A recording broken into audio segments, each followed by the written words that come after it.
And I see women all the time, like, really want to give their hearts, but feel really scared to do so because they don't trust men. They don't trust men's capacities, and that's kind of rightly so. I'm Luke Story. For the past 22 years, I've been relentlessly committed to my deepest passion, designing the ultimate lifestyle based on the most powerful principles of spirituality, health, psychology, and personal development. The Lifestylist Podcast is a show dedicated to sharing my discoveries and the experts behind them with you.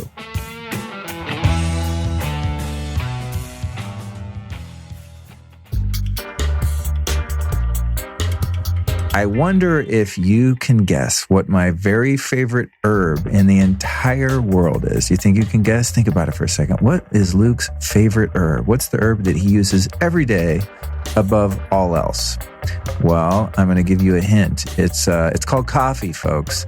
What's even cooler, though, is my friends over at Four Sigmatic now make a mushroom coffee that's got medicinal mushrooms like lion's mane and chaga. Chaga is the king of mushrooms, supports your immune system. It's got hella antioxidants. It's amazing. Now, these shrooms don't contain psilocybin, but they do help you think and be more creative, especially the lion's mane. It's my brain's best friend. It supports focus, productivity, and creativity during my busy days of recording and doing all the other shenanigans that I get up to. Now, I know what you're thinking. You're probably thinking, wait, this coffee has mushrooms in it. Isn't it gross? You're probably also thinking, wait, coffee's an herb? Yeah, it's an herb. It's not like the kind of herb you smoke. I know what you're thinking. Shrooms, herb. That's not where I'm going here, guys. I'm talking about clean living. I'm talking about being awake, being alert, and having energy. And that's why I love the Four Sigmatic mushroom coffee. You can get your grubby little hands on some of this by getting over to foursigmatic.com/Luke Story. That's FOURSIGMATIC, foursigmatic.com/Luke. Just by going to that webpage, you're going to save 15% off your order. What's really cool, though, I got to just back up here about the Four Sigmatic coffee, is it comes in easy-to-use packets that you can take anywhere. So you put them in your gym bag, your suitcase, your purse. I have these things kind of stashed all over my life in every suitcase, every bag, my shaving kit that I travel with, even though I don't shave, obviously. Who needs to shave when you can drink this delicious coffee? No, I'm just kidding, but not really. But I'd love for you to check it out. It's amazing coffee. It's organic, mold-free, all that good stuff. You can find it at foursigmatic.com/Luke Story. That's foursigmatic.com/Luke Story. Get your mushroom coffee over there.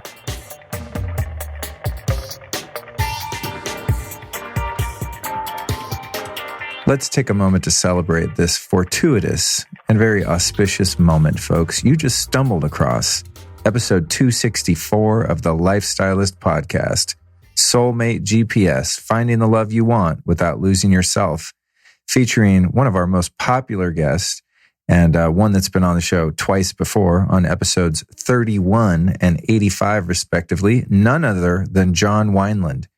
He's an LA-based men's group facilitator, speaker, and teacher who's been guiding both men and women, including yours truly, in the realms of life purpose, relational communication, sexual intimacy, and embodiment for the better part of a decade. And I've got to say, I can give a testament to John's work and how it has helped to expand my capacity for relating, specifically relating with members of the opposite sex. Although I'm sure that his work is very useful for people in relationships with people of the same sex. John brings a multifaceted approach, which is both energetic and highly practical, to his workshops and experiential coaching sessions. His embodiment-driven teaching draws not only from over 30 years of experience of his own Buddhist meditative practice, but also from 10 years of extensive study and practice with renowned Yogic Intimacy teacher David Deida, one of my other favorites. Drawing from Deida's revolutionary framework, as well as the deep lineages of Tantra, Kundalini Yoga, Taoist, and Iron Shirt Qigong traditions, John seeks to create a profound experience for men and women longing to express their deepest desires with open, fierce, and loving hearts. And I got to say, man, speaking of love, I love John. Every time I see this guy, he's just so warm and open and receptive. And although his teaching is profound and powerful, he seems to be able to have the unique ability to deliver it with a light and humble heart, which is something I truly appreciate. You know, when you're in the presence of a master, someone who's really nailed their area of expertise, but are still able to remain teachable. And it's a really great quality. And so this goes out with much gratitude to John. I've learned so much in his workshops, as terrifying as they've been at certain times. We might allude to that in this conversation, but this one's almost like a one-on-one coaching session. I mean, my questions were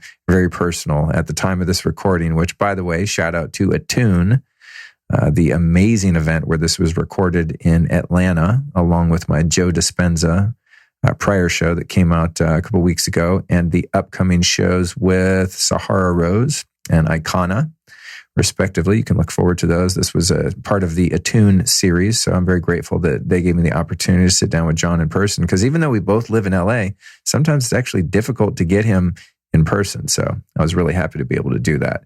But man, he's just awesome, and I've learned so much from him. And in this conversation, it was, like I said, you're kind of a fly on the wall, and I'll probably be mortified after I release this. But hey, it's too late now. Here it is. It's in your feed, man. You're about to listen to it. Tuesday, I'm going to be back with a show called Maximum Meditation with New Calm, the ultimate stress release system, featuring Jim Poole. And that's something I discovered a few months ago, and I am obsessed with this technology. I mean, I'm a pretty good meditator. Been doing it for 20 plus years, maybe 23 now or so, with some regularity and commitment.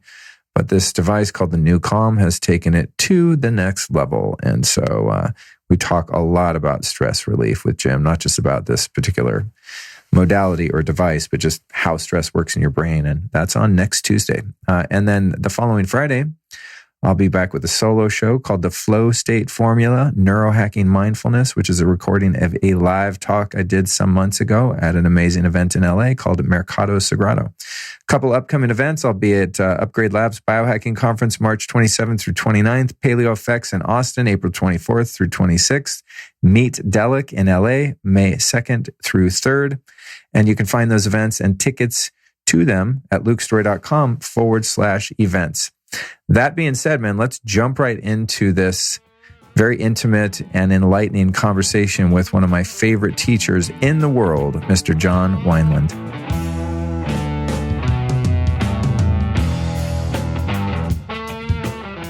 John Wineland, third time back, third time's a charm. Welcome. Yeah, good to be with you, man. Dude, I'm glad I'm glad we got to do this. And also, I think out of 250 episodes, this is probably the earliest one I've ever done.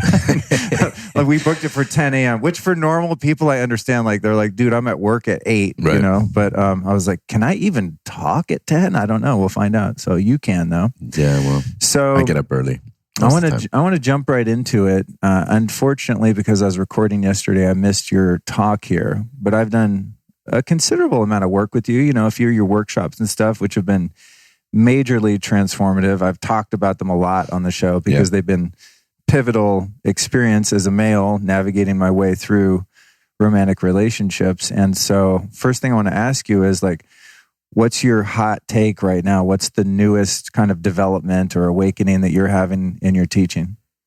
Wow, that's a good question. I hadn't really thought about, like, what's the...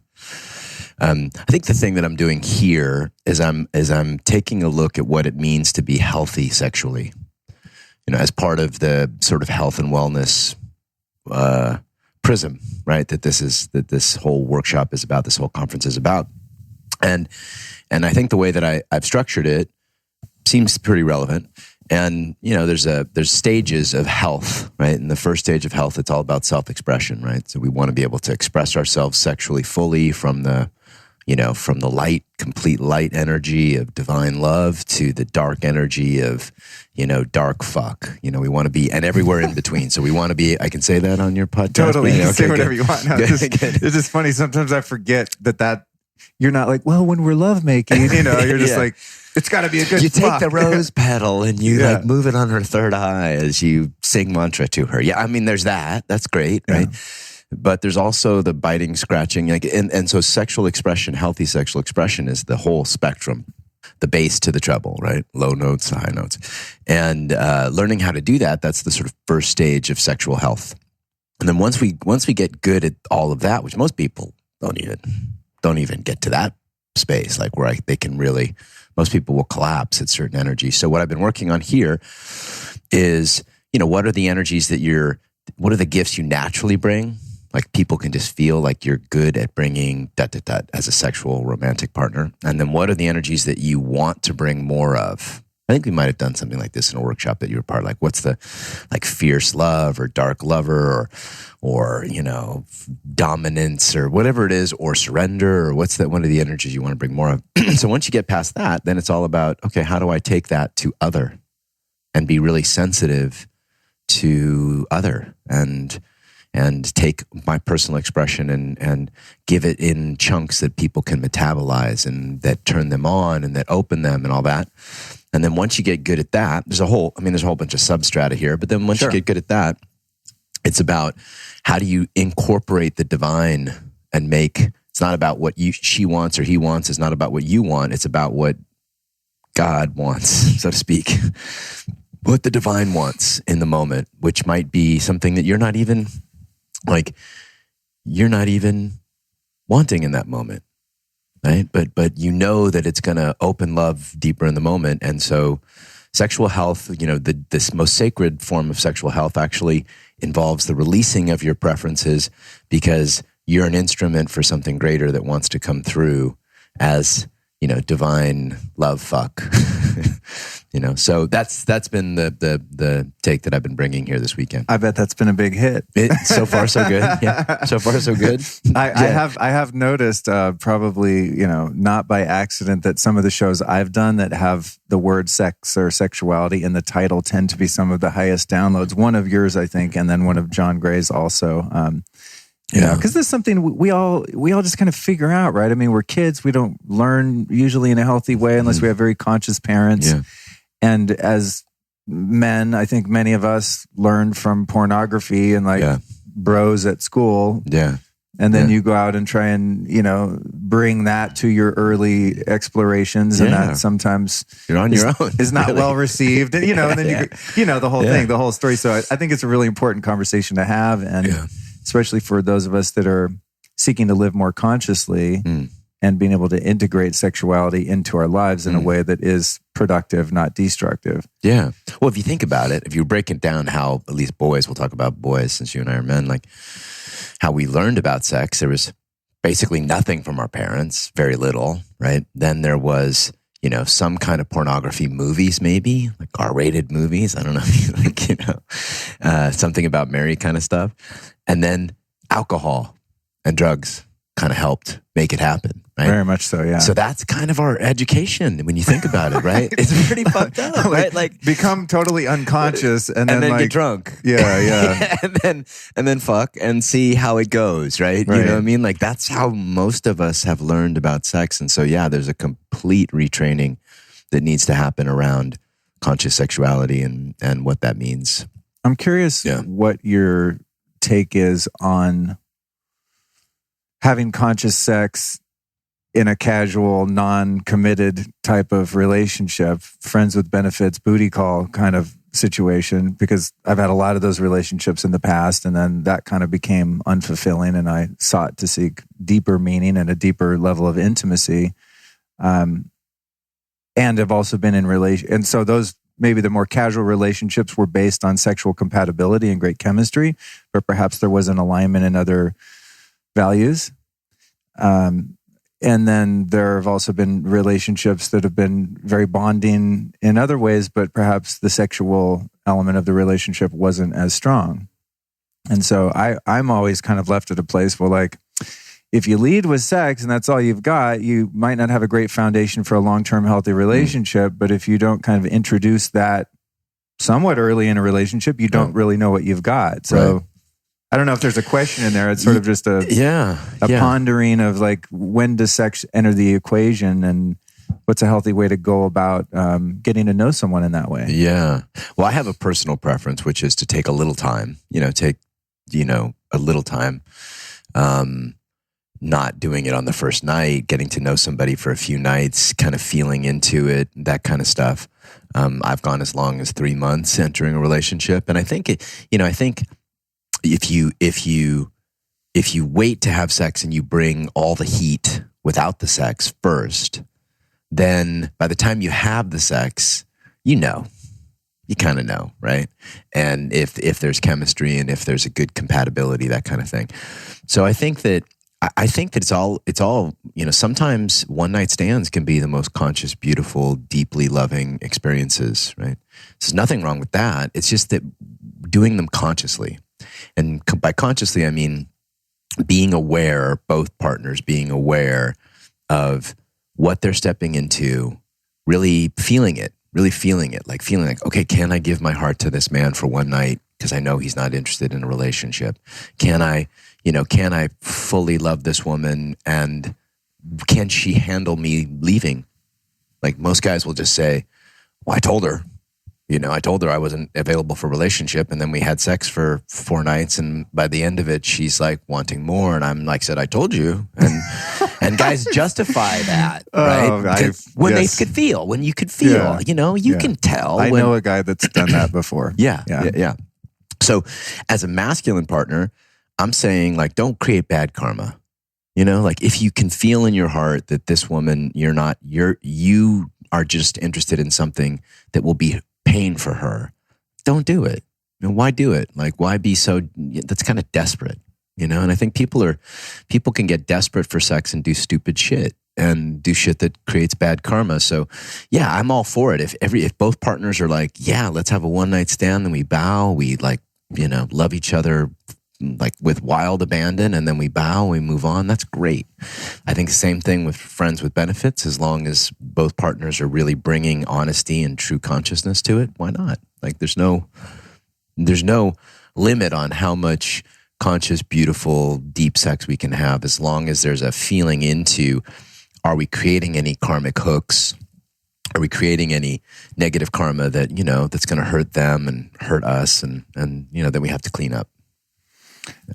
I experienced earlier in life, and I'm not really there now, where I really enjoyed my freedom, through my 20s and 30s, and wasn't really interested in relationships or being monogamous or anything like that. But at the same time, I had gotten sober, and it was really necessary for me to be honest in all my affairs in order to maintain my sanity, then ultimately my sobriety, and ultimately like being able to live, live my life out and not prematurely exit the planet. So like honesty was a really integral part of my life, and still is even more so than ever. And so when I, met myself at that place, like, well, I'm 35, like I work in the fashion and entertainment industry. I'm meeting a lot of women. I'm having fun.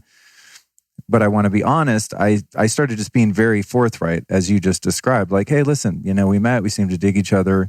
Here's what I'm in for. Here's what I'm not in for. And being like brutally honest, to the point where sometimes it was a bit harsh even, but before any feelings or oftentimes any intimacy even transpired. And what I experienced from time to time was people getting hurt, women getting hurt because of, like, I'm saying one thing, but then I'm kind of doing another, so I'm expressing very specifically that, like, it's just this thing and we're not going to be in a relationship. And they're nodding, oh yeah, totally, I get it. I'm a modern woman, I'm a feminist, like I get it, I have my freedom too.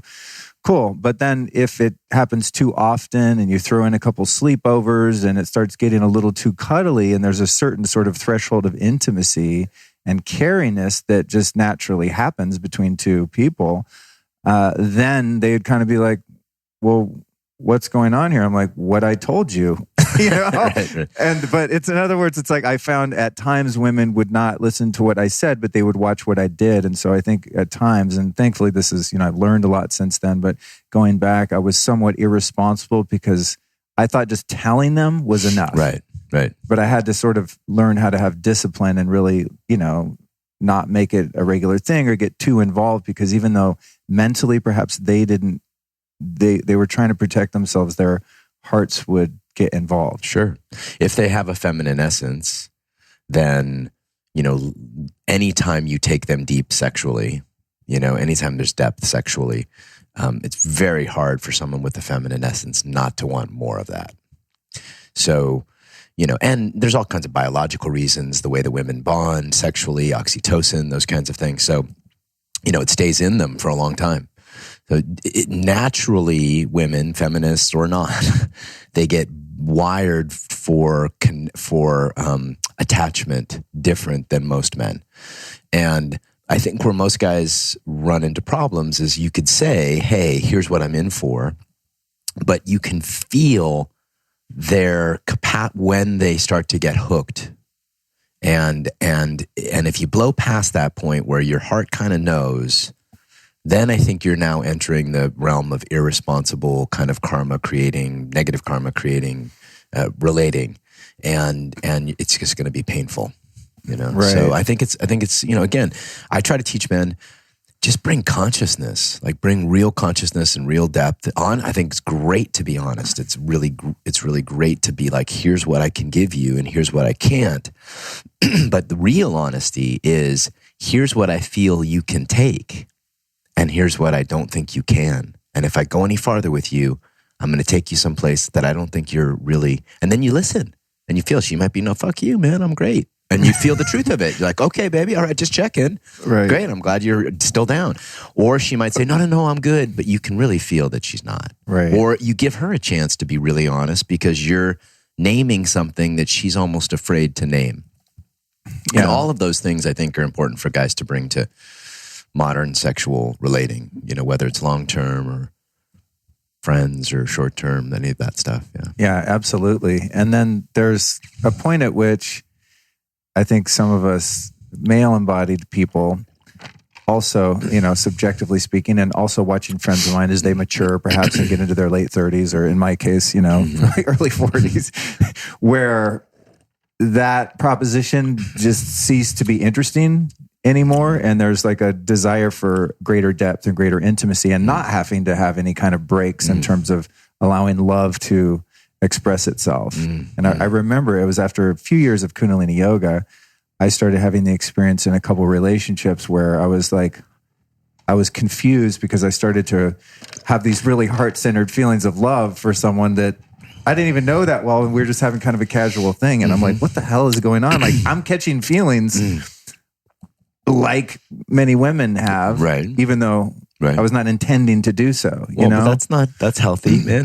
Well, yeah, that's healthy. I'm like, how do I stop the feelings? Yeah. No, but it was an interesting. I think I was very love avoidant for a long time. Just to be real, I did not want to be vulnerable. I didn't want to be hurt. I didn't want to show my feelings. So I'm just like, cool. There's a wall around me, and you can hang out with me, but you're never going to get past a certain point, right? Which is fine. It's one way to live, but it's also very limiting as one wants to have more of a deeper expression in general in love in their life. So I found that the tables kind of turned, and then I was the one that kind of started feeling a bit needy and like, well, I want more, this kind of stuff.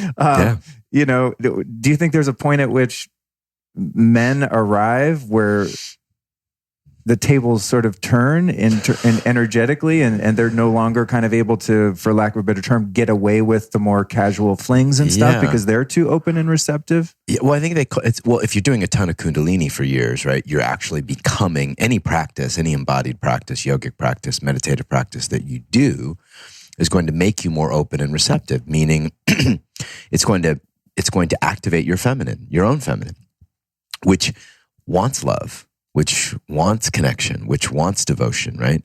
And so there's nothing wrong with it. It's actually a very healthy sign that you're like, okay, I want to fucking fall in love. I actually think that men need to cultivate their feminine more deeply. And we did this a little bit of the men's workshop. You saw, like, I had guys work on feminine practice. Totally. Yeah. I was like, cause you can't you can't own your masculine if you're rejecting your feminine, right? So, I think men need to do that. And then it's mature, it's healthy. And what it's going to happen is that they're going to get hooked, like you talked about, just like a woman who has a feminine essence would get hooked. So for me, I tend to be of the school that we want every relation, if we're going to sleep with somebody, if we're going to go deep with somebody, it should break our fucking hearts. Like it should. Like we should be that in. We should be, I'd rather people, have less sex, but the sex that they have be absolutely bone-crushing, beautiful love, even if there's no monogamy or no commitment, but there has to be there has to be depth. So I'm of the belief, like, you should both be in tears and somewhat heartbroken when you part and go different ways. And I think that the masculine responsibility in a relationship is to kind of know when that is, like to be aware of when, okay, we've run our course, or if we're going to stay together, this has to happen, or here's what I feel I need in my life, and her values are totally different, and know that, right? So the masculine value in any relationship, long-term, short-term, is to be able to survey the field of relationship and bring deep consciousness and awareness so that truth is honored. Your truth, her truth, the truth of the relationship. And if you've gone all in to that point and then you bow and end the relationship, there's sadness, there's heartbreak, but there's no dishonoring. You leave like fully given. And I think I'd like to see more of that in relating, We'll be right back at you after this brief but important announcement. Oh man, I am buzzing to tell you about Beekeepers Naturals, you guys. Now, I've been into bee products for a really long time, and after I recorded and published episode 175 with Carly Stein, I got even more obsessed with bee products. Now, a lot of people think bees just make honey. Oh, that's nice. It tastes sweet and it comes in that little bear thing. No, dude. Bees make a whole suite of really potent superfoods. They're actually medicines in many countries. They're considered medicine, and I consider them that too. So you've got your propolis, you've got bee pollen, and of course the honey, and the royal jelly. Now, Beekeepers Naturals, which to me is the number one most premier bee product company in the world, also make a product called Bee Powered, which combines all of those superfoods from the hive into one product, which is just absolutely insane. There's something you need to be aware of, though, when it comes to bee products, is that even if you get, say, like a great honey that tastes delicious and it's labeled organic, it still could be tainted by pesticides like Roundup. It's called glyphosate. It's like one of the most gnarly pesticides in the world. Monsanto, you are evil. Shame on you. Why are you putting this stuff all over the planet? Anyway, I digress. Here's the deal, though. You can label a bee product organic, but that doesn't mean that your bees from your hive aren't going down the road and like picking up a bunch of glyphosate and bringing it back into your hives. So you want to only use bee products from a company you can trust, and Beekeepers Naturals is one such company, because not only is their whole process organic and really kind to the environment and to the bees, which is really important, but they test for all contaminants and poisons and pesticides using a third-party verified lab. So you know that you're getting a pure, safe, and very effective product from beekeepersnaturals.com. So go to beekeepersnaturals.com, use the code LIFESTYLIST, and save 15% off your order. And now, back to the interview.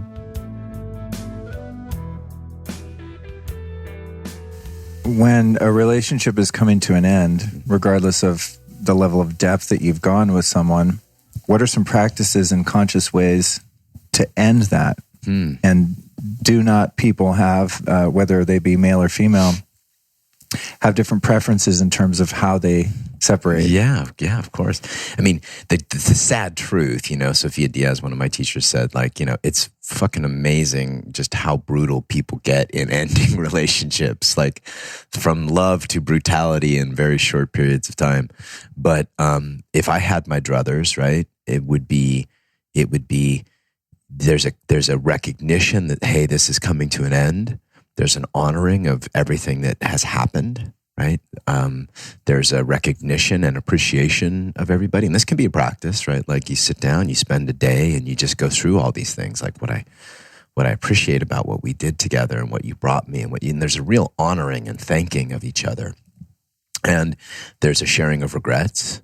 Like, I regret that I didn't do more of this, or I didn't bring more of this.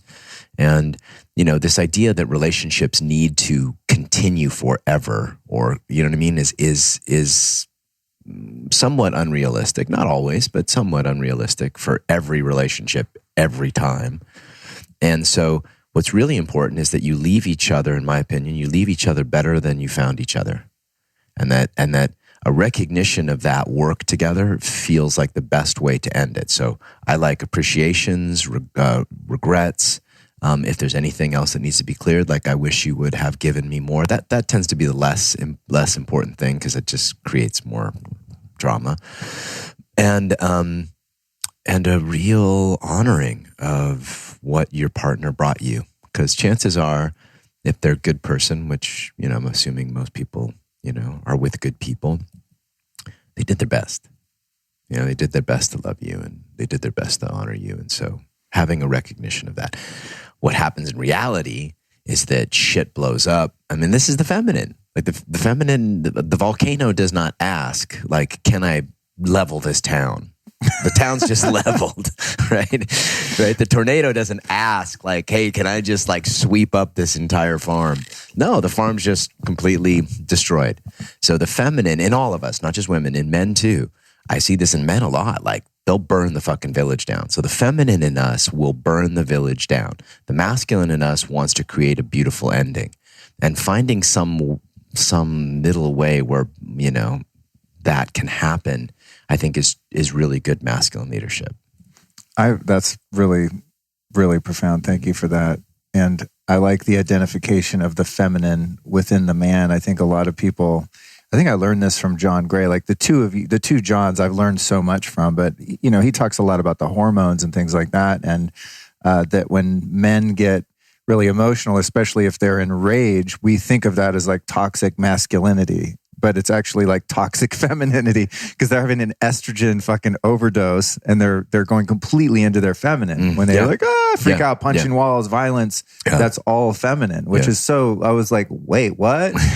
Because growing up, that was the embodiment of scary men to me that, that were around in my life, and that I was terrified of and traumatized by. And so I got the message, I'm never going to be like that. So when I have those feelings, I'm just going to point them inward and do it to myself rather than other people, And so I think it's important for guys to understand, and not that there's a right or wrong with expressing that part of the feminine, but guys aren't being like tough when they're being jerks and negatively, destructively expressing emotions. Right. There's nothing wrong with the emotion. It's the lack of container for the emotion, or the lack of consciousness around it. So if a guy was going to say, baby, I'm getting really angry, I need to punch a wall for 5 minutes, just, stand back. That would be okay, probably. But losing your shit, like, so you're bringing, in that instance, the guy is bringing his masculine, his awareness, his true masculine, his awareness and his capacity to hold energy to holding his own energy and knowing that it needs to be expressed. That is using your own sacred masculine to lead your own feminine. And men need to learn how to do that. These days, men need to learn how to work with their own feminine in a very deep way, because when you do that, then she can trust that you can lead her feminine. So when you're honoring your own feminine by acknowledging it and just being aware of it, I'm so fucking angry right now, baby. It's not about you. I just need to scream for a moment. Excuse me. I'll be right back. You turn and you go, and then you come back and okay, better.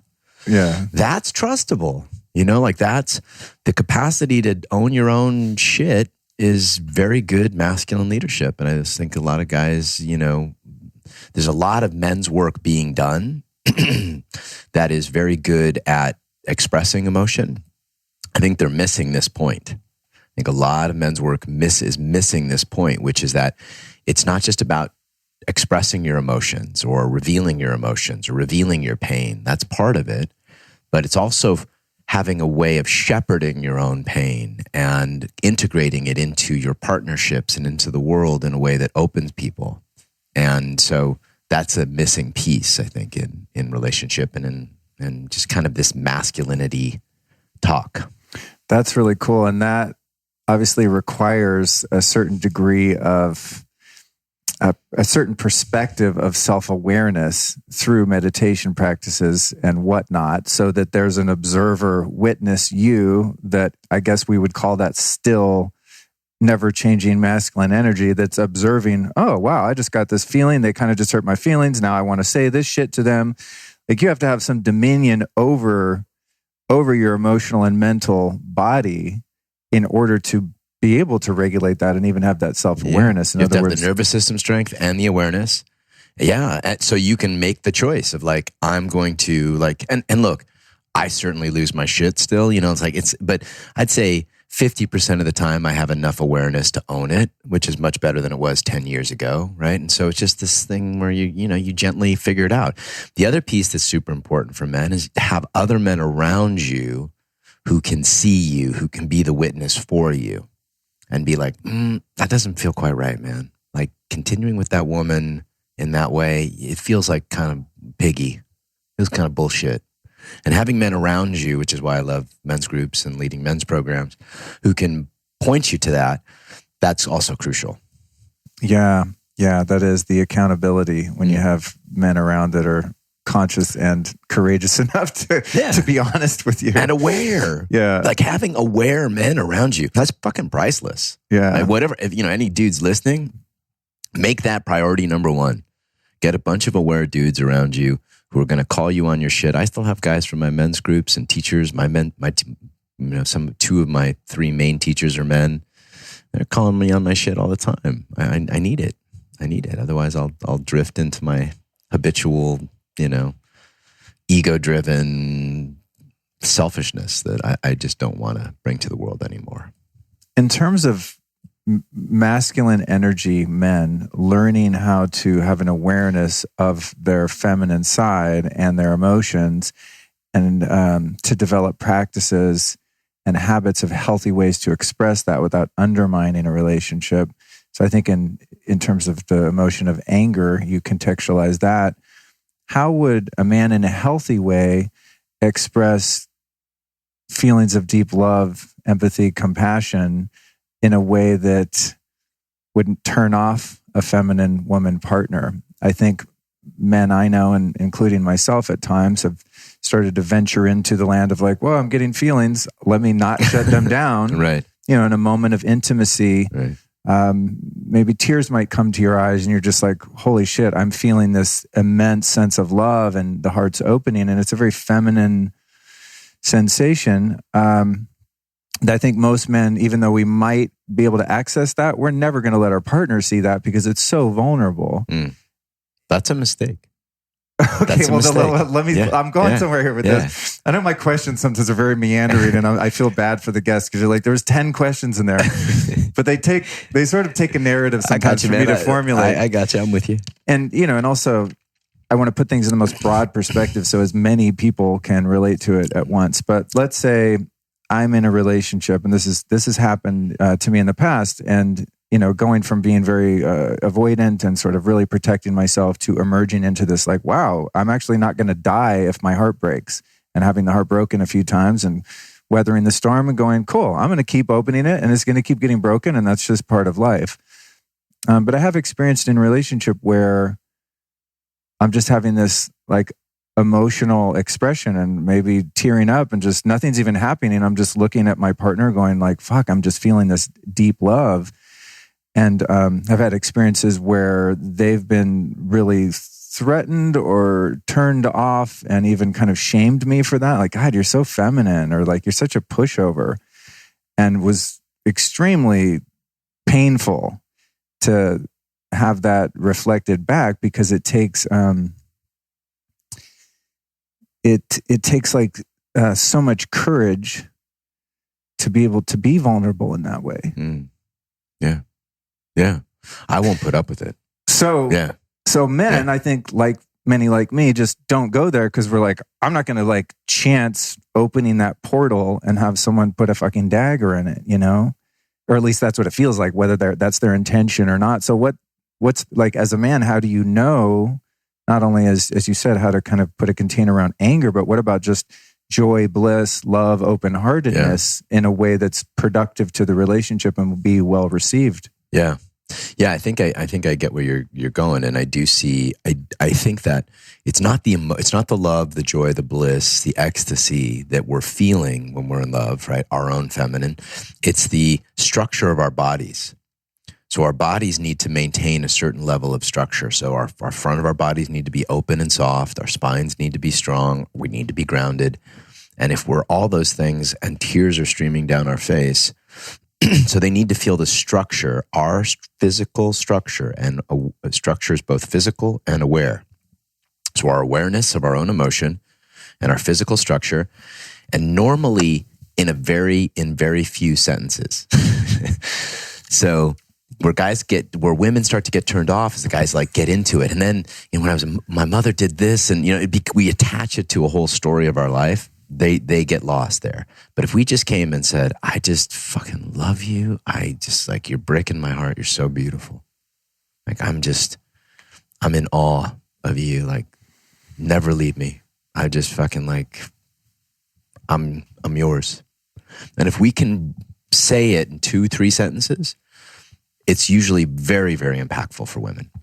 It's when we lose our physical structure or our awareness structure, or we start meandering into giving too much story around our feelings because we're scared. And so when we get scared, we'll like add a bunch of shit to it. But the basic hold the structure, reveal the truest emotion is almost tried and true with good women. Now, if you do that and you bring that to a woman and she shames you for it, do not take that. Like, wait a minute, I just revealed the depth of my heart to you and you're shaming me? Fuck you. Like, that is not okay. I'm not cool with that. If you ever do that again, I'm out. Period. 3-4 sentences. Well, that's a simple solution. Yep. Because if you do it right, Luke, and if you right. like, if you really give your heart and you're breathing and you're open and your body, and she responds like that, do you want to be with a woman like that? No, fuck that. You just took the most courageous step as a man, like you just said, revealing your heart. And if somebody shames you or stabs you like that, then no. Now, if she's pointing out you lost consciousness in your body, or you talked about a feeling for 30 minutes, or you know what I mean? She's pointing that out. That's different. That's her pointing out that you lost consciousness, right? And I think men have to be aware enough in their own. She's pointing out, like, I know you wanted to tell me something that was emotional and vulnerable, but then you went into this thing, or you like got kind of freaky with your body, or I could feel all kinds of closure. Her giving you that information is very helpful, because she'll get repulsed and you'll be like, wait a minute, I was just sharing something. What was repulsive? Guys don't want to actually go into that. Like, what repelled you? And she'll be like, well, you were just kind of too nervous, or you stopped breathing, or you did the things that mean your structure went to shit. So that's very helpful for a woman to point out to you when you're in those motions. But if you've done the work, like I know you have, to train your nervous system to be with your own deep emotion, and you just deliver it as a gift, as a transmission of love, and they reject that, question that woman's, depth, and be really clear that you won't tolerate shaming of your heart. That would be my recommendation to men. Sage, I love it. Yeah. Because I think we're at a time now when, not just myself, so many of these interviews end up being like personal consultations. And I think that's what gives them value, because there's a lot of vulnerability in that. Yeah, so sure, I try to speak for all men, but it's hard to take my self-centered self out of it, Yeah. But I know you're a good reflection of what a lot of dudes are going through. Well, I hope so. And I do keep my friends in mind, most of my close friends are in relationships right now. I'm not. And I observe we all go through kind of the same cyclical experiences. I think there's kind of that hive mind where you have a kind of soul tribe and you're going through perhaps many incarnations, but at least this one. And you're kind of all learning the lessons around the same time. Like me and all the homies, they're all considerably younger than me. I must be a late bloomer, but, like my 5 maybe close friends, like we're all single, just having fun. And then one guy, locked one in, the next. And we all kind of were in relationships at the same time, and all going like, wow, we know how to like play the field, but we don't know how to do this intimacy thing. Mm-hmm. And so we're reading books, we're listening to John Wineland, we're, podcasts about like, okay, how do you do this? Yeah. Because the old paradigm of being stoic and just never showing your feelings and not being available for true intimacy and vulnerability is, unsatisfactory. It's just like there's a sweetness there and a richness there. But I think for many of us, it's difficult to find that balance. And if we do happen to kind of step over the line into our feminine and then get shut down, abandoned, rejected, hurt, whatever, whether it's intentional or not, obviously, then it's like, oh, cool. I'm going back into my shell and I'm never coming out because I don't want that shit to happen again. So yeah, it takes courage, man. It takes courage and it takes balls. Quite frankly, to go to give your heart to a woman fully takes balls. And just know you're going to do it. And sometimes it'll be clunky and sometimes you'll get it crushed. But in the end, it will magnetize a deeper, more devotional woman. Like, we can't as men expect women to be devotional to us if we're withholding our hearts. We can't expect her to be devotional to our hearts if we're not willing to be devotional to our own hearts. Right? So part of good masculine practice is to get clear, like, okay, what's the truth of my heart? The truth of my heart is I fucking love you. I never want to be apart. And to say that with no closure, a great scene, there's 3 scenes I use to teach men about like claiming a woman fully, right? One is the last scene from Pride and Prejudice where he's walking through the marsh and he like delivers this like incredibly vulnerable admission to her while being completely open. Like he's tearing up and he's just saying, I love you. I never want to be apart from you. And it's in a way that's so beautiful. The second one is the end of season 2 from Girls, when Adam Driver like runs watching FaceTime to save her from some OCD moment that she's having, and he kicks in the door and this kind of thing. And then the third is the moment from Game of Thrones where Khal Drogo is like saying, I'm going to sail across the ocean and take the throne for you. So those are 3 ways that men can, claim a woman's heart fully open. And I think there's a lot to be said for those. I often use movies because I think that they capture these moments that men can dilate and really go into. So yeah, it's hard to, I think men are uncertain about what to bring to the modern powerful woman. Got that right. Yeah. It's a very confusing. I mean, now there's not just what I said before of like us learning we don't have to be tough. We can show our feelings, like that whole thing. Yeah. Now it's also there because of so many of the abuses of men and the pendulum of sensitivity swinging so far in the other direction with the Me Too movement and all this. I know that many of us are like, am I supposed to hug people now? I mean, it's like, you really want to be careful. So there's that element of confusion also. It's a very, very strange time. It is a strange time for men. And, I think the answer, and unfortunately most men don't want to do this work, but it's really important work to do, which is become so fucking sensitive, so aware that you know yourself and the field that you're in very intimately. So that requires ninja-like training of your nervous system and body to really know when a woman is a yes or a no, because they won't say no. Most women still, I see this in workshops all the time. I say, look, put up your hand if you're a no. Put up your hand if you're a no. Put up your, and they won't, and they'll say, he did something and I didn't like it. And I was like, why didn't you put up your hand? Like, I just do, and it happens even if I give them permission and I have them demo it, they still won't say no. And it's so hard for women to say no. So it means that men have to be really aware. Is that a no? Is that a yes? Like, is she getting tense? Is she opening?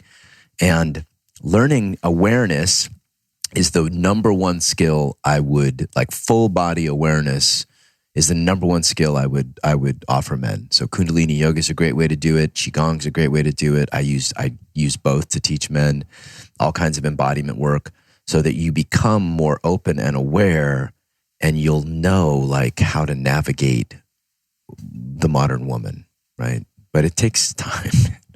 It's a challenge. Well, I like the work that you do and in your workshops, how you integrate all those physical practices, because I think, and I'm sure this is true of women as well. Obviously, I just don't know what their experience is. But for me, I mean, just like watching the way that you sit, you always sit with a very open posture, and in your workshops, you encourage all the men to sit that way. And I mean, these are kind of body language things I've picked up over the years also, and have tried to integrate them, but never contextualizing them as holding this container and using my physiology and nervous system in order to build a deeper level of awareness and perception. It's sort of just like, I want to be open-minded and receptive, so I'm going to sit like this rather than like sitting like this. You know, it's common sense. But I have found in moments of conflict, which I find to be very challenging, growing up around a lot of drama and violence and pain, I don't like conflict. And so my fight or flight response is more freeze. I'm just like, don't talk, don't move. Hope the bear keeps going, that kind of thing. But the physical posturing and stuff that you teach is so powerful because you're able to really withstand a lot more of that if you're using your body, where you're not shutting down and not protecting yourself. It's just like an open strength. It's hard to describe, but you obviously know what I mean. I do. Yeah. What are some other ways that men and women can strengthen their nervous system in order to have the capacity to handle uncomfortable emotions and even confrontation and conflict and sometimes very raw communication that needs to happen in order to facilitate a solution? Yeah. Well, breath is the first thing. That's one thing I always teach as well. I like just taking it. I forgot about that. Yeah, breath is super important because your nervous system, you stop. The first thing you do in fight or flight, freeze, is your breath stops. So if you want to, breathing, I've been doing a lot of martial arts the last couple of years since I think we last spoke, and I've been doing a lot of kung fu and sticky hands, right? One of the things I love about sticky hands is that the idea in sticky hands is to stay center line to your opponent, right? So you stay center to center, and then you move in, you feel react. So you're constantly like touching them. You want to be touching them. This is kind of, Bruce Lee brought this to the US. And you want to be touching them, and then you feel react. So in a fight with a feminine partner, I'm just talking to the men now, moving forward, and you constantly move forward. If you stop moving forward, you're going to lose. So you're constantly moving forward. So breathing, feeling, reacting, moving forward.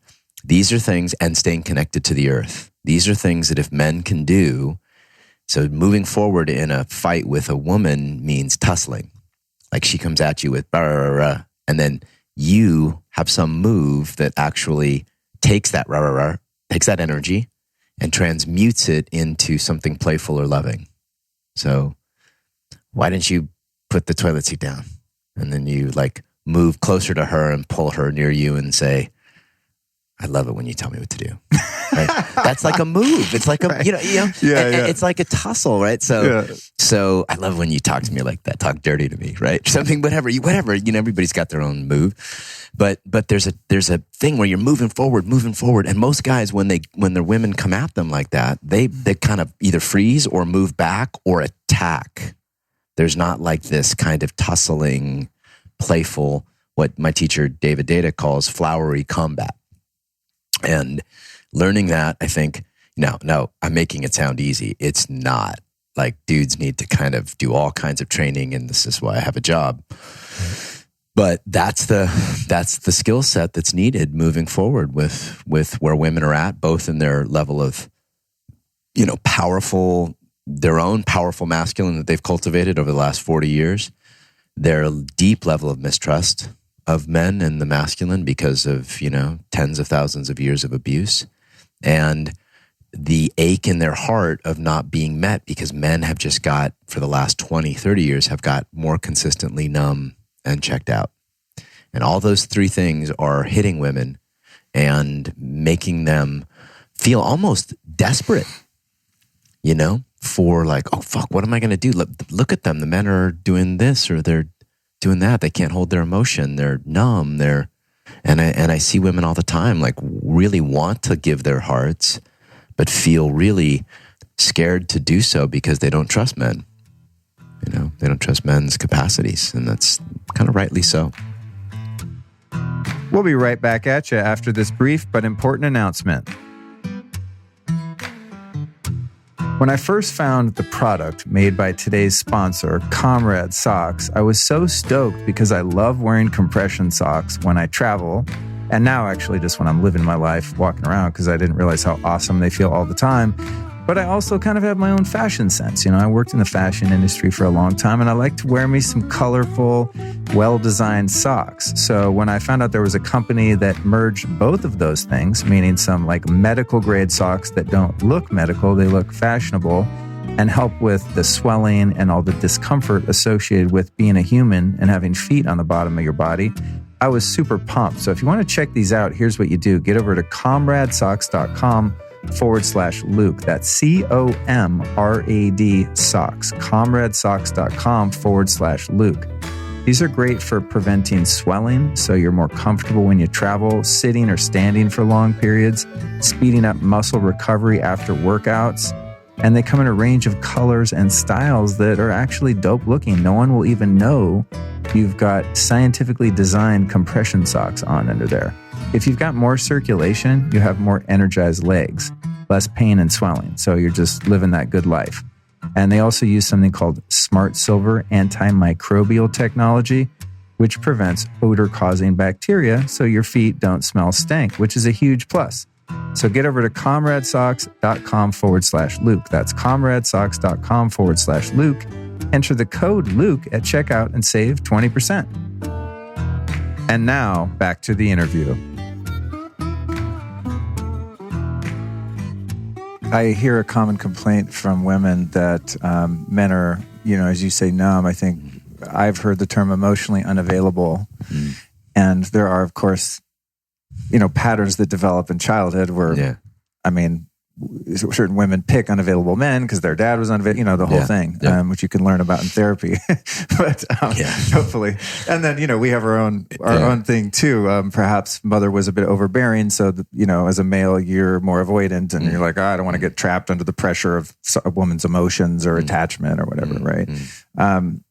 But I have also witnessed, again, like myself and friends in that kind of sloppy stumbling into being emotionally unavailable and not having the wisdom to know how to deliver that in a way that's not overwhelming or a turnoff to a woman. So I think that goes back to that confusion. It's like, okay, so women, you guys are saying you want us to be more vulnerable, open, emotionally available. But when we are, you don't know what to do with that, you know? So it seems like there is a lot of finessing of this, and it's art. It's art. And I think that most people, same for women, right? Same for women. When we're talking to women, like their capacity to reveal the yearning of their heart or the truth of their heart, it's an art. It's an artful practice to be able to do that. So yeah, it takes massive amounts of refinement for both men and women to really, you know, this is a human issue, right? Not masculine or feminine, of revealing the truth of your heart in a way that occurs as a gift to your partner. That takes art, and it takes yogic practice. It takes nervous system training, and it's something that most human beings are not up for, you know, because it requires a commitment, requires intentionality, requires practice. Like you know me, man. People should be practicing 30 minutes to an hour a day of opening their body, deepening their breath, connecting to their core, feminine or masculine essence. Oh, yeah. That's what I wanted to ask you. I have my notes printed out, but then talking to someone like you, like I don't like the notes go away because it just has a way of meandering, and you're a great communicator. But I did want to ask, wait, what was that last thing you said? Because then I looked at my notes and I forgot. Connecting to your masculine or feminine core. Okay, your core. Because I remember this in your men's group we did up in Shasta, which was freaking fantastic. And I just want to say, I mean, men, and I've been to the mixed ones too, and I'm not just plugging this because you're sitting here. I always tell men, like, dude, you got to go to John's things. Like, it is a game changer. But you talked about how you personally have a masculine core, but your emotional body is feminine. And you went into a little bit of that. It was very helpful to me because in relationship, I'm miserable unless I'm in the masculine role in the relationship. Like, it's just not happening. It's not going to last. Right. I just can't be with someone who wants to be the leader, be in charge, be controlling. Like, I'm controlling. I'm with you, I man. love it. I'm with you. Yeah. But I'm also super alpha, and I don't think my way through life. I feel my way through life. You know, I'm just super intuitive, high empathy. And so it's a bit of a war inside. So what do you mean by like someone's core and then their emotional body? What are the different aspects of us as humans that are sort of managed by those different emotional centers? Yeah. Well, that's a very deep question. There's a lot of layers to that. So I'll give you just the 2-minute version of that. Most men have a masculine core, meaning that they would prefer less to more most of the time. They would prefer to lead, like you talked about in a relationship. They would prefer to penetrate and facilitate the surrender of their lover.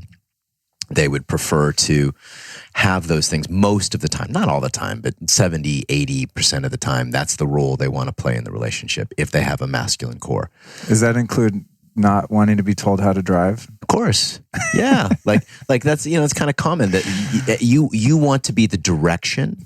Okay. So if you have a masculine core, you want to be the direction, the clarity, and the consciousness of the relationship. You want her or him, doesn't matter, to be the energy, the love, the flow of the relationship most of the time. Not all the time, but most of the time. So that's how you know you have a masculine core, sexually and relationally. Also, you know you have a masculine core spiritually if relaxing into the consciousness of nothingness or the emptiness feels good. There's nothing better than that. Exactly. So that's how you know. You feel like you're sitting in nothing, and all of a sudden you just like you're sitting in nature in the woods, and you're just opening into the emptiness of the beauty around you, and that feels like bliss. Masculine core. That's how you know. So if 3 hours in a float tank is your favorite thing? Yeah, you go. Okay. Perfect. Good. Man, perfect. Okay, yeah. so you've got a masculine core. No, got that. But you have a feminine emotional body too.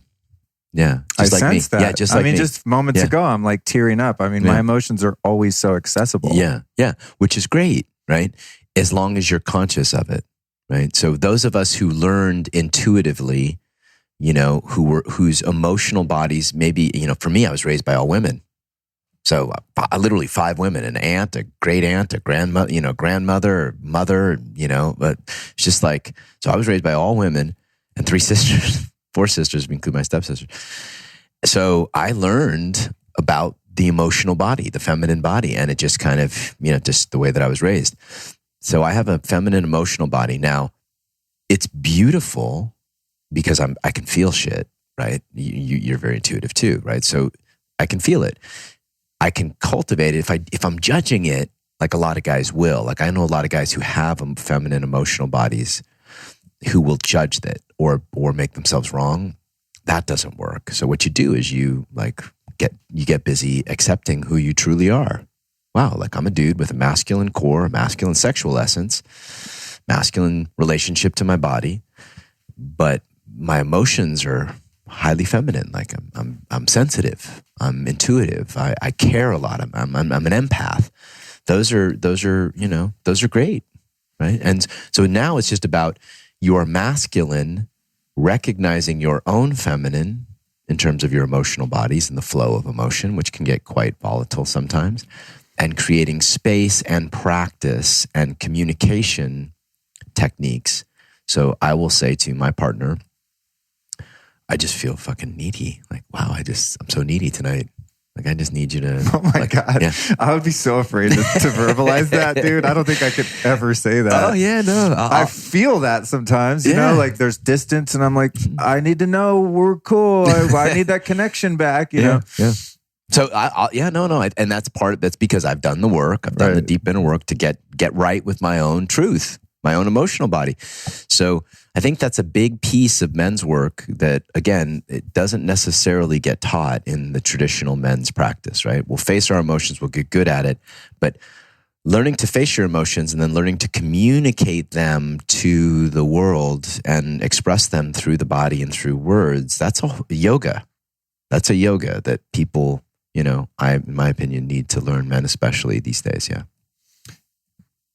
I would assume, and this might be an incorrect assumption, that someone like you or I that has a very strong emotional body might be best suited to be with someone, whatever their gender happens to be. Obviously, your work is, I would say, pretty gender neutral because it's about energy, masculine and feminine energy. Yeah. I get accused of being too heteronormative every once in a while on my show. I'm like, that's what I am. Like, how can I not have that perspective?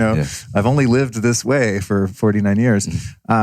But it seems as though you might have to be with someone who has an even more prominent or dominant emotional body themselves. In other words, like if you're wanting to be the masculine energy in a relationship, you probably can't be kind of more feminine emotionally than the other. Yes, you can. How do you do that? You just be aware and you warn them. Now, you with a feminine emotional body, a man, a masculine being with a feminine emotional body like me, I need somebody who has capacity to hold space. Got it. I need somebody who if I asked her to, she could step into her masculine, and my partner's good at this. She can step into her masculine, and actually, if I give her warning, I'm like, baby, here it comes. Like, I'm a fucking hot mess. I'll say that I'm a hot mess. You got to take care of me. I'm just, and because I get that way after I teach for a long period of time. So I'll warn her, and then she has to have the capacity to step into her own sacred masculine and hold space for me for a few minutes.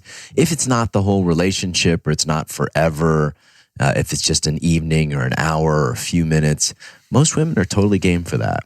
And I teach women in women's groups to do that. Like, I teach women to cultivate their own sacred masculine so that they can hold, the feminine responsiveness that they want from their men. Like you said, they've got to cultivate their own sacred masculine, women do, to hold space for that if they want it. If they want a guy who's got no emotion, is just totally shut down emotionally, great. They don't have to worry about that. But most guys in modern relating now have more emotional capacity than they did 20 years ago. So women have to have more capacity to hold that their man's feminine. That's cool. So it sounds like doesn't sound like we are evolving. Totally. Right? Especially those of us that are into doing the work on ourselves and becoming more conscious. It's not an either or, black or white duality of like, I'm the masculine one, you're the feminine one. There really is a dance then. Yeah. In a dynamic, healthy relationship where each partner hopefully has enough self-awareness about what makes them tick, and can find a way to integrate and communicate. Yeah. That's interesting. That's cool. It's a total evolution, Luke. And I think we're, like I said yesterday and during my session here, it's like we're at a unique time in history where we're cultivating these things, and we get to choose the kind of relating that we want, because we're not required for security or protection or propagation of the species to be together anymore. So we get to choose, like, we're in a moment where we get to choose relationships and create relationships that honor the truth of who we are. So it's a really exciting time, in my opinion. And what if one finds themselves in a relationship where they feel like they can't express the truth of who they are? Does that mean they're in the wrong relationship, or does that mean they're just not having the courage to show up? Normally it's the latter. Normally it's either a refinement of skills question. Like, it's not that the truth of their heart can't be accepted by their partner, but the way they're delivering it needs to be refined and more artistically created. Most of the time, people aren't certain about staying in relationships, not because of the other person, but because of themselves.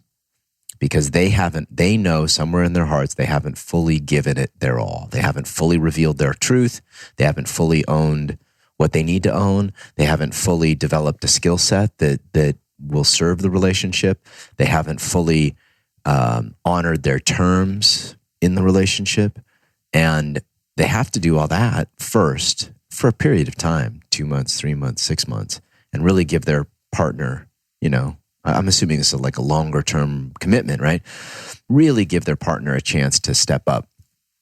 So I think those are the main issues, like your skill sets, which is, what I'm all about, your skill sets, your awareness, and then go all in, like, give your fucking heart at the altar, like be that committed that you're going to just give it your all. And then in 6 months, if they're still not getting you, then you're like, okay, I tried, baby. Right. I'm going to move on to somebody who's more suited for my gifts. Right. Because there's someone for everyone. Totally. Right. Yeah. Multiple people, I think, over the course of a lifetime. But it seems that way. Yeah. We have this idealistic, some of us, view. I mean, for me, I I hate dating and I hate breaking up. You know what I mean? So it's like, can I just find the one person and this is like our path, and then we die on the same day. You know, hopefully, like we're 99, we both go Sid and Nancy on that. Yeah, we just die in our sleep and, you know, never have to suffer the loss of an attachment or, you know, a sense of abandonment. In terms of the container, this is something I really wanted to cover with you. If the masculine role in the relationship is to create a container, a safe space for the storm that is the feminine, you know, the fluid emotions, the constant change, never the same, and then the masculine is the same. And it harkens back to an experience I had on ayahuasca in Costa Rica, and it was like ladies' night, and all the shaman were female, and it was just this completely intoxicating feminine energy in the space, the music, the dancing. I mean, it was just like, oh my God, I'm like in the belly of the feminine beast, so to speak. And I went outside and I was looking at this amazing fire pit, and I had the realization that fire is the feminine, you know, because I would try to grab, I mean, I was high on ayahuasca, but I tried to grab the fire, like, there it is. Nope, no, it's not. It's gone. Yeah. And then the container's just there getting burned, charred. It doesn't move. And I was like, oh, that's great. And then I looked at the moon, and the moon was illuminated by the sun. I was like, oh, the moon wouldn't even be visible without the sun giving it its energy and its light, and the moon's just there receiving. So it was this amazing moment of that. And so I was like, well, okay, I get that in nature. How do I integrate that? And I think for men at times, it's challenging to tell when you're just holding space and you have to have a nervous system and learn how to breathe and accept the fluidity and the, you know, emotional unpredictability of a partner, and when it's just like unacceptable. Like, you know, when you draw the line of like, this person just, you know, has issues that they haven't dealt with, and it's not my responsibility to handle them or to hold them. That's their shit they need to go deal with because they're too reactive or angry or they shut down or whatever it is. Like, how do you determine how much space to hold and where to draw the line? Well, I think I've answered these at different times during this interview, right? But basically, there's a first place is that you bring your sacred masculine, your capacity for awareness, your nervous system strength, your physical strength, right? Which includes your nervous system strength. I'm not talking about muscle. I'm talking about like capacity to hold, to be in your own emotional body and the emotional bodies of others, right? Your breath work, all of that work that you know about, you cultivate that enough so that you can hold your own feminine first. So where most men, I think, make mistakes in this work is they're like, okay, I'm just going to be stoic and hold the feminine for her. I'm dying inside, right? Whereas the real thing to do is to cultivate your own, like, she might be storming or raging or calling you something. You're breathing deep. You're grounded into the earth. Tears might be streaming down your face because your heart is breaking. And you look into her eyes and you say, ouch, baby. Ouch. Fuck, that hurts. That's it. You reveal the truth of your own heart while maintaining meticulous structure, while maintaining an awareness of your heart, her heart, the relationships, you know, health and energy. And so, you know, masculine awareness needs to pervade the entire relationship, your body, her heart, your heart, all of it.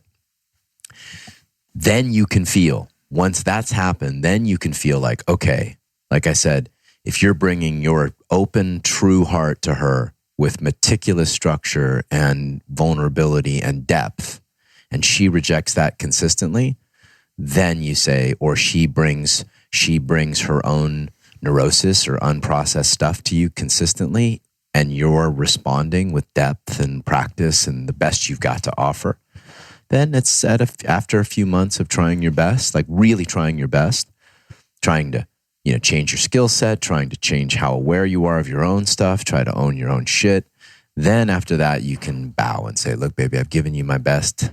You know, it feels like another man would probably serve you better. I'm talking to men right now, but with the same thing applies to women. Yeah, me too. Well, I asked the question because I think, you know, men hear work like yours and they think, okay, I just gotta like be that, you know, be those bricks and let the fire be the fire. But at some point, you know, you're getting burned, you know? Yeah. And so me and other guys but the bricks if you look at the bricks the next day when the fire's done, they're scarred. They are. They're scarred. So are the rocks, right? They're scarred. So if you're going to get into if you look at the Grand Canyon, it's getting eroded, it's getting killed, the skin's getting pulled off of it, right? So if we're going to step into the ring, we're going to get scarred. And there's nothing wrong with that. It's actually beautiful and sexy. And I just think that men's capacity it's a common mistake that you touched on, which is that men will think, I have to hold the space for all of the feminine storm. No, what you need to do is you need to determine how much space is reasonable and then lay your ground rules there. Like, she does not want to rage on you for hours at a time. She might do it because she's in her completely unheld feminine. So part of creating a container is for you to say, enough.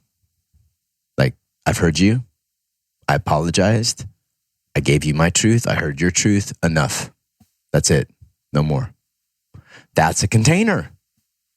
That's a container. So men think that part of what men have to learn is to have, now that takes nervous system strength to do that in a way that that will actually relax her. Maybe you put your hands on her shoulders and you go, enough, baby. That's it. I heard you. That's what she wants. She does not want to be a volcano for an hour and completely level the village. She feels like shit when she does that. Analogy. Yeah. That's funny. Yeah. Right. Because, we know as men, when we level the village, it's not long after that you're like, oh God, I wish I could take back that thing I said. You said that one thing that was just over the line of being hurtful and not just expressing your feelings, but you're like, you throw a dig in there and you're like, Yeah.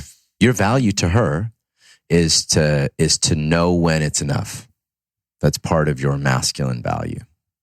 What are some tools women can use? Anyone that has a desire to maintain more of the feminine role in a relationship, to bring themselves back into that optimal position for polarity. Meaning, say, woman CEO, girl boss, lawyer, but doesn't want to come home and be boss to her man. What are some ways that she can reintegrate and go, oh yeah, let me have the awareness to kind of switch over and have the dynamic that I so desire? Yeah. Two things I'll give that are relatively easy. One is develop a pleasure practice, like literally develop a practice of honoring pleasure in your body daily. Could be a certain kind of masturbation practice or movement practice, or just kind of like the women in my women's groups, we teach them a pleasure practice to do every day that's just honoring their body and cultivating and amplifying the pleasure in their body. Because most women, when they are CEO, girl boss, they might enjoy it, but that doesn't create a lot of pleasure in their bodies.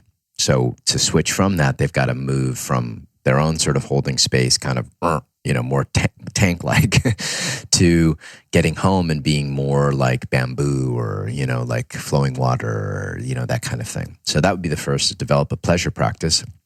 And the second would be find modalities of movement and physical practice that cultivate the expression of love through your body. So sacred dance is one, hula is one, like even twerking, just cultivate the movement of energy and love. Big fan me too. So cultivate the movement of energy and love through your body. And if you just do those two things, you will be more in your feminine and your partner will thank you.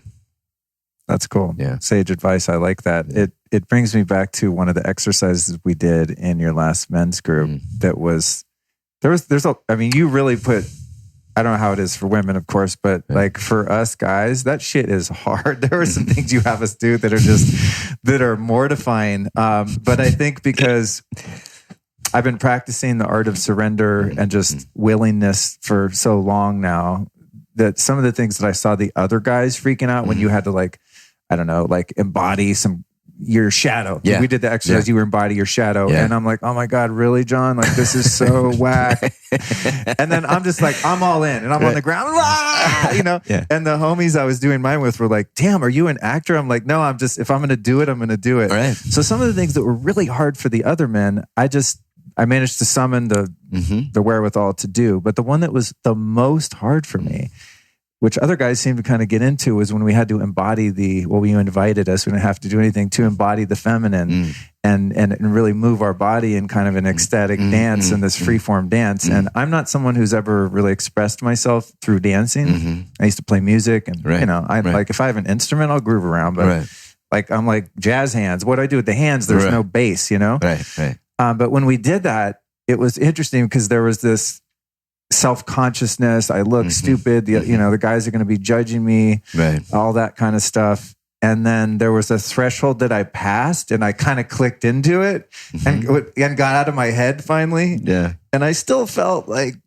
a total wuss, but I did kind of like get a glimpse of like, oh, this is that thing where it's constantly shifting and changing and moving, and there's no logical order of anything. There's no plan, there's no strategy, there's no tactic. Yeah. You're just embodying energy and moving it around. And I thought that was a profound practice to give me the experience of what it might be like on the other side. And it did actually increase the level, I think, of compassion and well, it's one of those practices that it's about pleasure, right? So it's like, okay, only move in a way, like men can do this and they need to do this, right? Because we're like, we're kind of linear, right? Yeah. So you need to move as pleasure.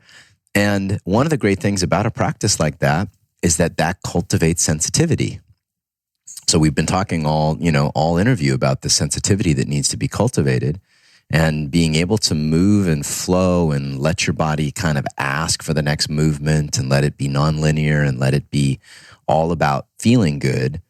That's a great practice for men, and it cultivates a really wide swath of sensitivity that I think that we've been talking about for the last hour about what men need. So that's why I have guys do it, because A, they need to feel good, right? Need to feel good in your body. And B, you need to cultivate sensitivity. So yeah. You're not the first dude to go like, it was so mortifying, but still beneficial. Not something I would voluntarily engage in on a regular basis, but it was like, oh, cool. That was a nice glimpse into that world. Let me get back to like being cool.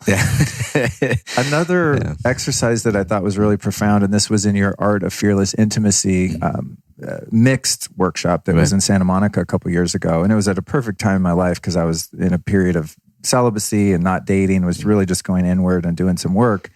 And so I went as a single guy, and as you know, but I'll tell the audience, there'll be a number of single guys and single women, and then a lot of couples. And I remember walking in kind of being like, oh, this is pathetic. You're here a solo dude, like seriously? It's like the high school dance, standing on the wall, waiting, to find someone to dance with kind of thing.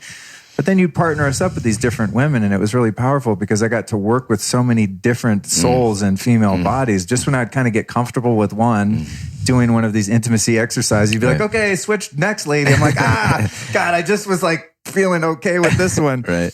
But there were so many exercises that were powerful, but two of them that were just extremely transformative. One of them was an eye-gazing exercise where you would either bring, I think it was warrior or lover, warrior or lover. Yeah. And so those listening, there's no movement of your body. You're just standing face to face with your female partner. And you have to express without moving, saying anything, doing really any facial expression, just energetically a high degree of warrior or lover. And then you get feedback from your intuitive female partner as to what they want more. So if you're like bringing too much lover, they're like, ew, more warrior. Yeah. And too much warrior, they kind of get scared looking and they're like, more lover. Yeah. And that was the first time I ever think that I consciously was able to hit a sweet spot, the right note, just for seconds at a time where they're like, that right there. Yeah. And I'm like, Luke, remember this shit. This is what you got to bring right here. Yeah. What's up with that exercise? Yeah. It's about installing in your nervous system that perfect blend of your fierceness and your love. Fierceness, warrior, lover, heart, lover. So it's about finding the capacity to bring fierce love, which the feminine craves. Like she can't actually surrender deeply unless she feels both the part of you that loves her and is devotional and the part that would kill someone who wanted to hurt her. And by extension, kill her unconsciousness or kill for love or ravish her. Like the perfect blend of lover and warrior is the part that ravishes her heart. And so men don't, like we talked about at the beginning, we weren't taught. No one taught us in high school, like, oh yeah, bring the perfect blend of warrior killer. You fucking, no. You know, they'll throw their panties at you. No, it was, you know, so we have to install this in our nervous system so we can bring it into our love and to our sex. Yeah, a beautiful practice, and one that I think is one of the most lasting, because there were moments, as I said, where I hit that note and I was like, remember this, Luke. And I have been able to achieve that since, you know, there's some kind of muscle memory in there that goes, yep, that's the sweet middle point of that energetic balance. So thank you for that and for everything else. Yeah, man. As we come to a close, I've asked you this, I guess, 2 times before, so I don't know what your answer will be today, but you've taught me and so many people listening so much today, who have been 3 teachers or teachings that have influenced your work that people might be able to go investigate. There's a man named, I talked about martial arts, this is new. There's a man named Sifu Matthew, who's my martial arts teacher. He's in Miami.